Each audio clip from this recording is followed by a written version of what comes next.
السلام علیکم ورحمۃ اللہ وبرکاتہ۔ نحمده ونصلی علی رسولہ الکریم، اما بعد۔ محترم حضرات، ہم سب مسلمان ہیں، ہم مذہب اسلام کے ماننے والے ہیں۔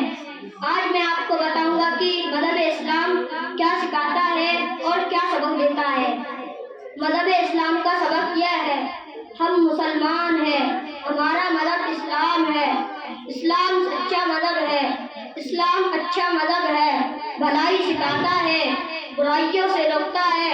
اسلام کی تعلیمات یہ ہے کہ نیک رہو، ایک خدا کی عبادت کرو، اس کے تمام نبیوں کو سچا جانو، سچ بولو، سچوں کے ساتھ رہو، ہر ایک سے بھلائی کرو، کسی کو مت ستاؤ، کسی سے برائی مت کرو، برائی کا بدلہ بھلائی سے دو، اس طرح غیروں کو اپنا بناؤ، ماں باپ کے ساتھ اچھا برتاؤ کرو، بزرگوں اور بڑوں کا ادب کرو، چھوٹوں کا شفقت کرو، پڑوسیوں کے ساتھ اچھا برتاؤ کرو، جس سے ملو خندہ پیشانی سے ملو، غریبوں، کمزوروں اور محتاجوں کی مدد کرو، بے سہاروں کا آسرا بنو، یتیموں کے سر پر ہاتھ رکھو، بھوکے کو کھانا کھلاؤ، ننگوں کو کپڑا پہناؤ، راہگیروں کی مدد کرو، اپنے پرائے مسلم بغیر مسلم ہر ایک سے محبت کرو، اس طرح اخلاق و کردار سے اسلام کا بول بالا کرو، جھوٹ، چوری، چغل خوری، گھمنڈ سے اپنے آپ کو بچاؤ۔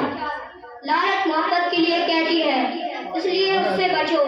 شراب نوشی تمام برائیوں کی جڑ ہے، اس سے برائی کی تمیز ختم ہو جاتی ہے اور دنیا شر سے بھر جاتی ہے۔ پیارو، اسلام کی تعلیمات کو اپنا کر دنیا میں خیر کو عام کرو اور برائی کا خاتمہ کرو، یہ اسلام کا سبق ہے۔ اللہ